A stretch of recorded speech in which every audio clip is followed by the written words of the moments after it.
Right, good afternoon, ladies and gentlemen. Bob McDonald again to try and entertain you a bit this afternoon.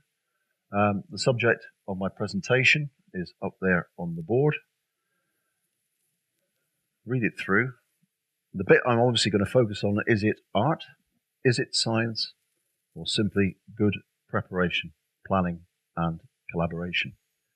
Now, before I launch myself into the presentation, I'll just reflect briefly on the variety of projects I was involved with in the Netherlands as an exchange officer between 2005 and 2011 when I retired. You can work out from the amount of time that I spent in the Netherlands, I was probably one of the longest serving exchange officers ever in history. And that, as it turned out, was probably as a result of my longer term involvement in some very complex projects. My involvement in systems integration in the Netherlands commenced when I had to try and integrate UK LCBPs, landing craft, into the David system of the Dutch amphibious ship Johan de Witt. Unfortunately, and this is a common thread to this presentation, being involved in a capital ship project after the ship has been designed, procured, and built means that integrating anything like a landing craft into a davit involves a lot of reverse engineering. And reverse engineering is, I can assure you, a nightmare. Having had success in that project and brought Johan de Witt from limited operational capability up to full operational capability, I was then faced with the challenge of bringing the Dutch landing craft into service and then integrating that into the same davit. And unfortunately, although the two landing craft look similar, there are some major design differences, which meant going through a reverse engineering process again and redesigning a whole bunch of interface items to make the new landing craft fit into the existing davit. Eventually got that one done and dusted, and then I was moved into the last project that I was involved with up until the end of my career. I've got to say, the project, which is called FRISC, Fast Raiding Interceptor and Special Forces Craft, was one of the most difficult, complex, and challenging projects I've ever been involved with. Why should that be? Well, in simple terms, no one from the writer of the Statement of Requirement to the man responsible for procuring the boat had any deep knowledge of what it is the boat was required to do. Everyone speculated, everyone assumed, and everyone kind of second guessed what the outcome should be. And the net result of being catapulted into trying to sort that project out was, in my belief, that it was a project that had gone too far out of control and was actually almost beyond the point where it was able to be redeemed. I'll reflect more on that later. Okay, aims and outcomes. Nice and simple. Address some of the key issues. Suggest a number of ways to create your own procurement process. I'm not saying this is the way you must do it. I'm giving you some hints and tips to do it. And ultimately, to dispel the myth and rumor that somehow acquiring the right craft is more through luck than by judgment.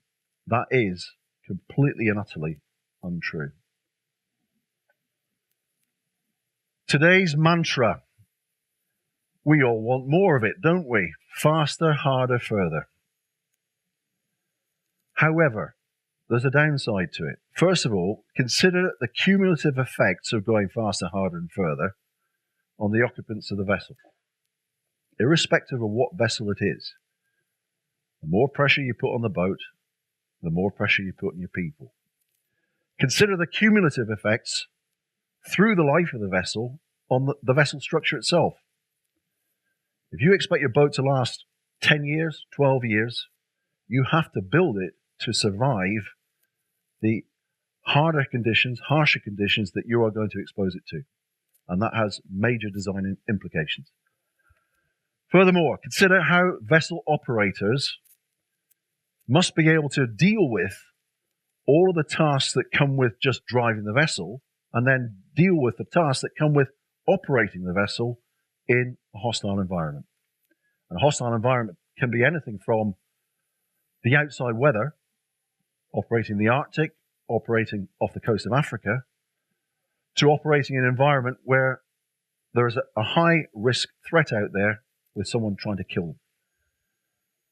And finally, at a slightly more simplistic level, consider all of the emergency drills that have to be conducted in benign conditions, benign circumstances, and in operational circumstances as well, because those all contribute to the task set of the operators of the craft, who once again have to be able to deal with everything whilst undertaking an operation.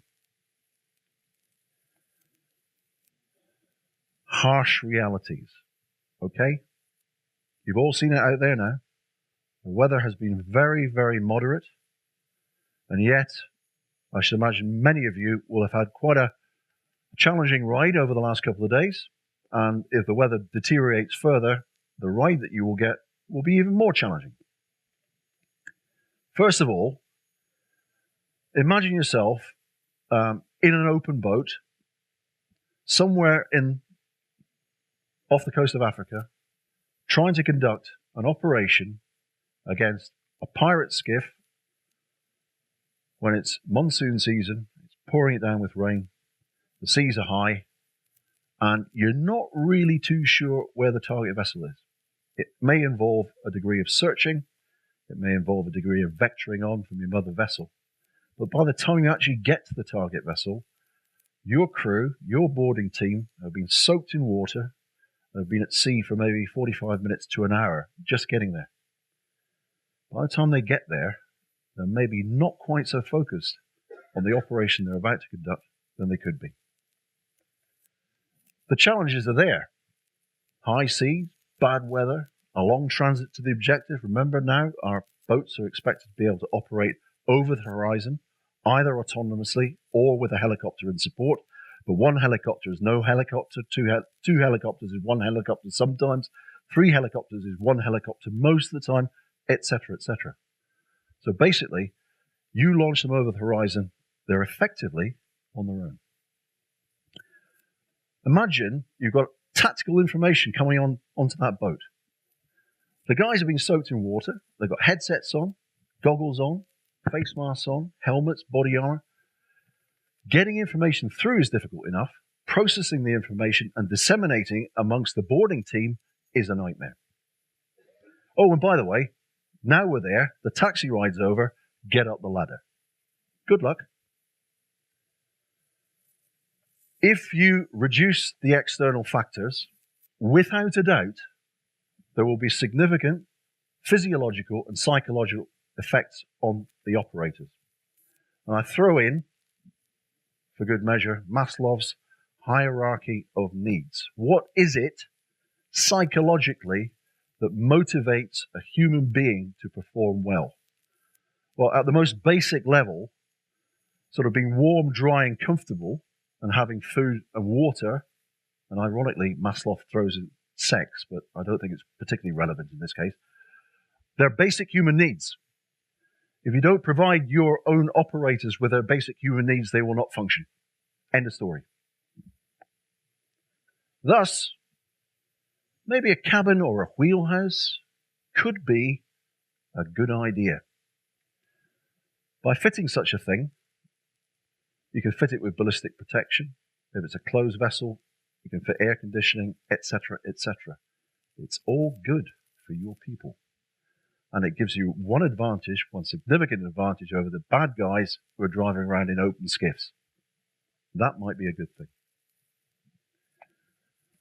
Remember, the greatest strength of the high-speed vessel is it's operated by a human being. He is an intelligent person. He understands the boat. He understands the sea. He understands the operation. He understands how the enemy functions. Debilitate the human being, the whole thing goes It just won't work. So fundamentally, the vessel must be a functional working platform with the needs of that human being at its core. We must become human being centric. Ergonomics are critically important. We've all seen the discussions now about seats, seating postures, seated height, feet, reaching instruments, posture, etc. They're fundamental. Get your ergonomics wrong, once again, the man at the center of that vessel will not be able to do his job properly. And as we discussed before, the vessel should at least protect the human being against shock, vibration, environment, bullets and fragmentation, or other forms of enemy action, throwing barbed wire bombs at you. You'll be familiar with that, John. And there are significant benefits for the onboard electronics as well. You know, you may still protect all your electronics to IP67, but they're not being exposed to deluges of water and sunlight and ultraviolet light and all the rest of it through the life of the vessel. So it's not just the crew, it's the onboard electronics as well.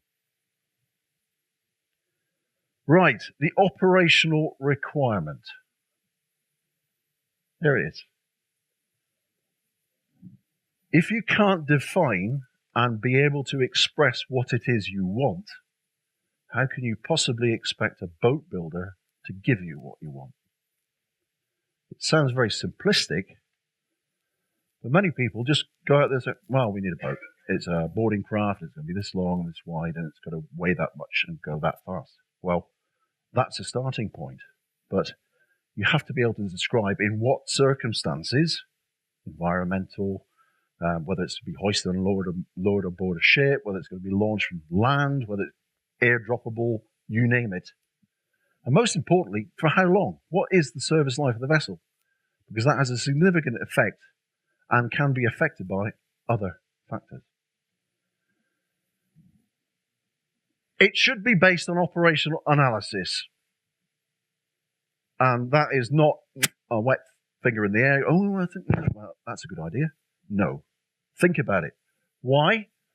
Because you need as much reference information as you can possibly assemble in order to make judgments about the craft of the future, which is actually what you're trying to buy. You're not trying to buy a boat today.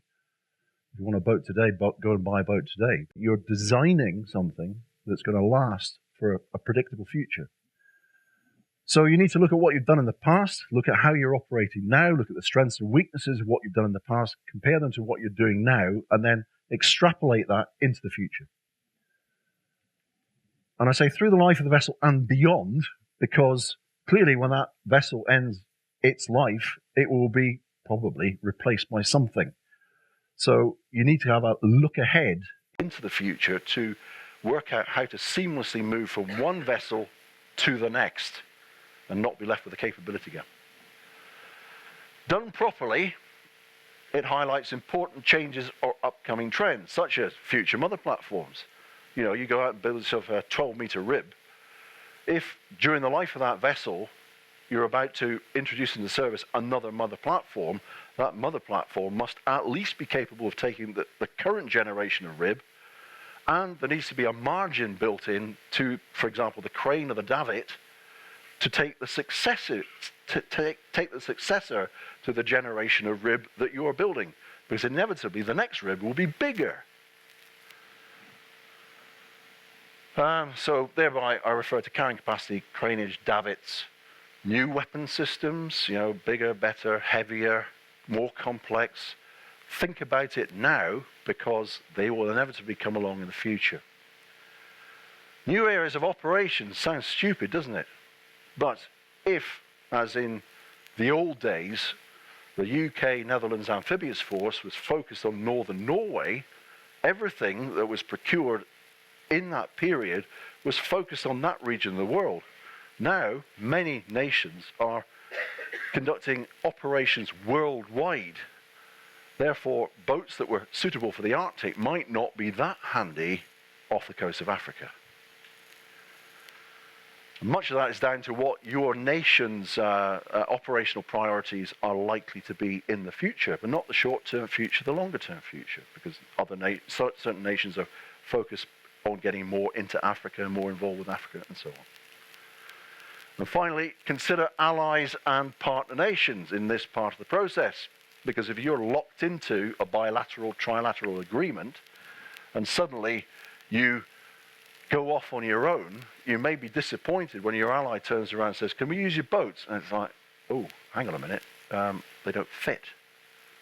Or you've got the wrong voltage of shore supply, or stupid things. But consider your partner. I'll give you a quick example of that. Combat boat was never designed to fit in davits. And the project that I was involved with 2 years ago when I came here was with a view to doing that. And that was a classic example of reverse engineering. By coincidence, CB90 dimensionally is almost identical to LCVP. It's just completely differently configured. With the assistance of FMV and Dr. Varfa, who are here today, we came up with an arrangement whereby we could duplicate the mechanism for hoisting and lowering a landing craft on combat boat. And we did it. Previous slide was Her Majesty's ship Johan de Witt, and this is HMS Albion. So Sweden currently is the only nation in the world with the capability of having combat boat going in Dutch and British davits. The requirement was good. The partnership was great, the collaboration was outstanding, and the net result is we achieved the end. Moving on. Write a concept of operations for the vessel that you intend to procure. Why? Because a concept of operations will clearly describe all the circumstances in which you intend to use the vessel. And that's your kind of gross error check, if you will. If you suddenly realize, hang on a minute, I want to do this, this, this, and this, but it can't do that, but I need it, there's something wrong. And that's the time to sort it out. The concept of operations leads to a generation of physical requirements. What do I need this vessel to consist of? How big should it be? How wide should it be? How heavy should it be? And all the other physical characteristics. Then, put those requirements, whatever they are, in a list, in a matrix, call it what you will, and add a weighting to them. Some of them will be critical. It can't be longer than that, it can't be wider than that, it can't be heavier than that. And some of them will be nice to have. Every vessel should be fitted with air conditioning, a mini bar. That's probably somewhere down the bottom of the list of priorities. Having done that, those requirements which are mission critical, mission essential, validate them against any relevant contemporary standards. If there's a standard out there that you are expected to comply with, and make sure it's the right one, make sure that your requirement matches up. If it doesn't, you've got an issue and you need to resolve it. Things change. In the good old days, ships' boats were very much ships' boats. You launched them, they did their thing, they came back to the ship, and they went back on board, and that was it. Most vessels that are procured today, they're getting bigger, they're getting more expensive, they're more technologically complex, and they will have more systems fitted to them. Therefore, they will, by definition, be used for far more things than they were in the past. And I just include up there a list of likely tasks. And it's not, absolutely exclusive. You can think of probably 100 more. Remember that it will be, the likelihood is the craft will be used in areas where traditionally you didn't go before. And operations in the littoral, as referred to yesterday, the extreme littoral, are very challenging. And operations in a river might dictate different requirements to operating in a coastal zone or offshore. And you have to prioritize your requirements to make sure that you can do everything you must do and at least have a limited capability of things that it must be nice to do. And remember also that I think gone are the days of one boat, one crew. If you're going to maximize the utility and capability from the vessel, the chances are the vessel will have multiple crews to allow it to be operated 24 hours a day. And that has an implication on basically the uptake of capacity from that platform. It may be running for days, if not weeks on end. And of course, if it's running and if it's in a seaway and there's lots of shock and vibration, we go back to the first slide where consider the effects on the platform through its life. Okay, I'm not going to sort of delve into naval architecture. Sorry, I'll go back one. I'm not going to delve into naval architecture here. What I'm going to remind you is the vessel must be designed with the operators in mind. They're pivotal to the design process. So don't exclude them. They're not naval architects, bless them, but they've got the operational knowledge and experience to inform the naval architect and the design team of how they would like to see things laid out. Right, focuses on the operator and the operational requirements of the vessel throughout its service life. I keep hammering this home, throughout its service life. Is it 10 years? Is it 12 years? Is it 15 years? Look a long way ahead. It addresses the most stringent requirements, the most difficult ones, the most challenging ones. You know, hope for the best, build for the best possible circumstances, but actually expect the worst. So, I'm not saying gold-plated, but I'm saying very, very robust, very tough in order to meet the most demanding situations.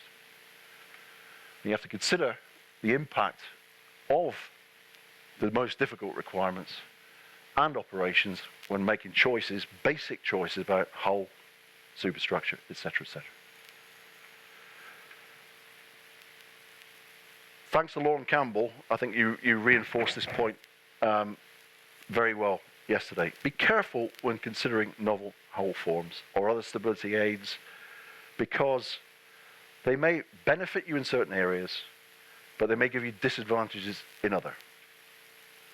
And when you bear in mind how long you have to suffer disadvantages, it may not be worth taking the risk. Look at others who are involved in similar operations to what you do. Who does all this stuff every day? Lifeboats and pilot boats. Do they have open boats? Not normally. Maybe it's because pilots are spoiled, but there we are.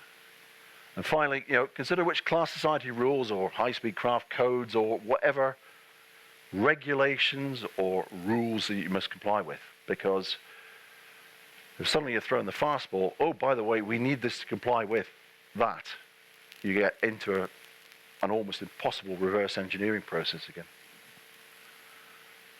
Consult broadly with partners and allies. Adaptations based on operationally tried and proven hull forms lower risk in the project. And this is all about lowering risk. We don't want a risky project. We don't want a novel contentious hull design that eventually stops the whole project dead. The next one's critical. Avoid any vessel that has a bad safety record. If it's broken, the chances are it'll never be fixed. Be prepared to break away from convention. I've seen that. I really like it. Can I incorporate that design feature into my boat? Only if you have enough information to support that decision. If it's too risky or you don't have enough information, put that idea on the shelf, come back to it when you're ready to address it.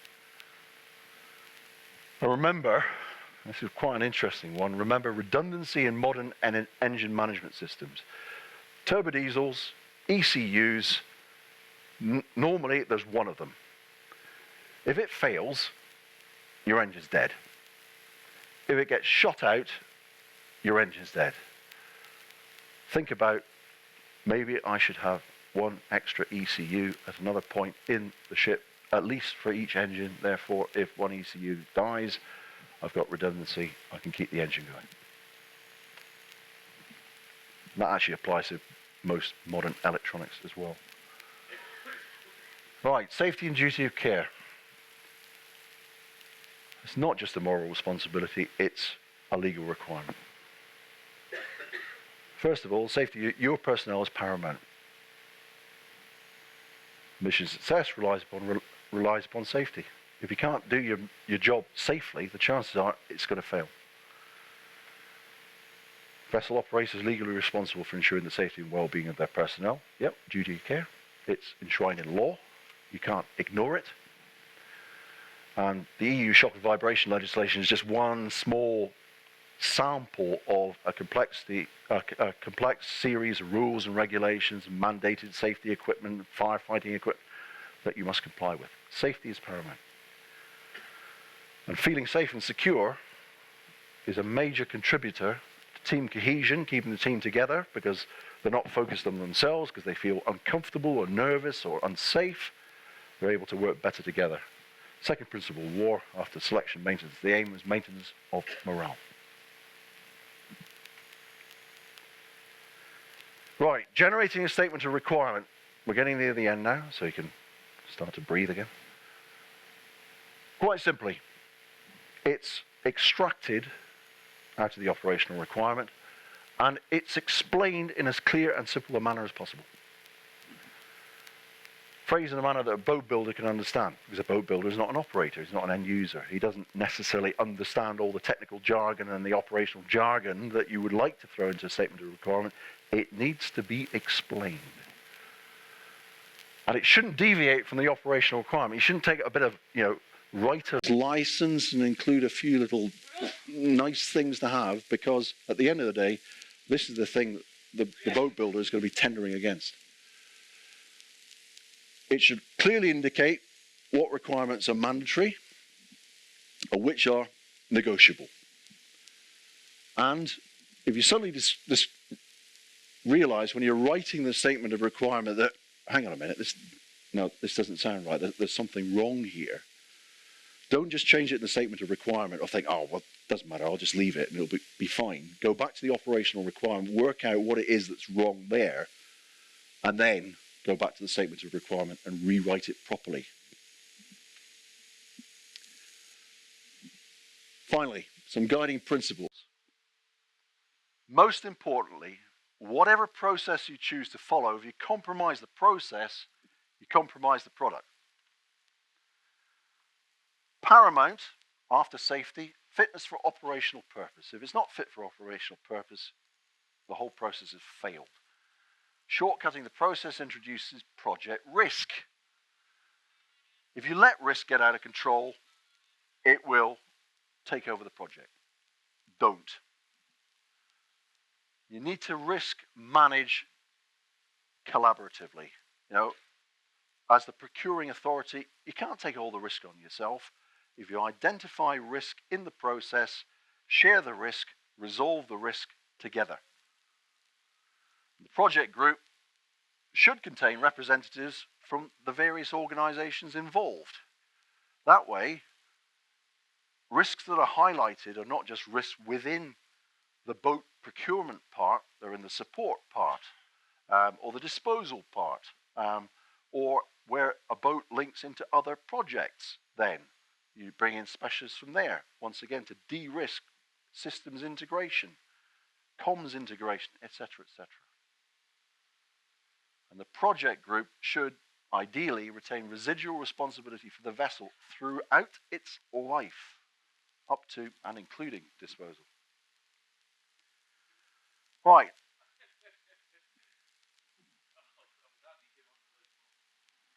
I talk about project risk, and I'm not taking a cheap shot here. I talked about the Frisk project. This was the first boat of the series of 48. This incident occurred in relatively calm weather, sea state 3 maximum, and in non-operational circumstances. 30 minutes before this incident occurred, the boat was pacing and shouldering a ferry. 4 crew on board, 2 civilians, 2 military. And if it wasn't for the quick thinking and great seamanship of the 2 military personnel on board, there would have been a serious or fatal accident. Long story cut short, that boat I deemed unfit for operational purpose. And I stated that fact in my report to the authorities. That is the result of appalling procurement. There's no other way to explain it.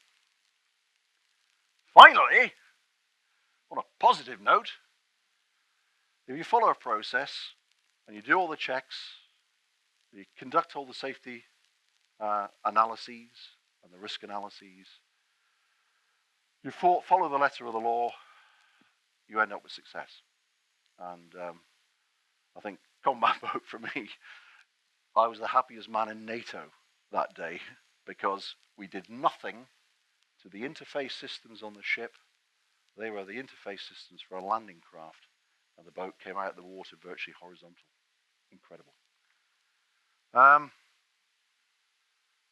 I'll leave questions till later, if I may. But before I sort of wrap up, I'd just like to sort of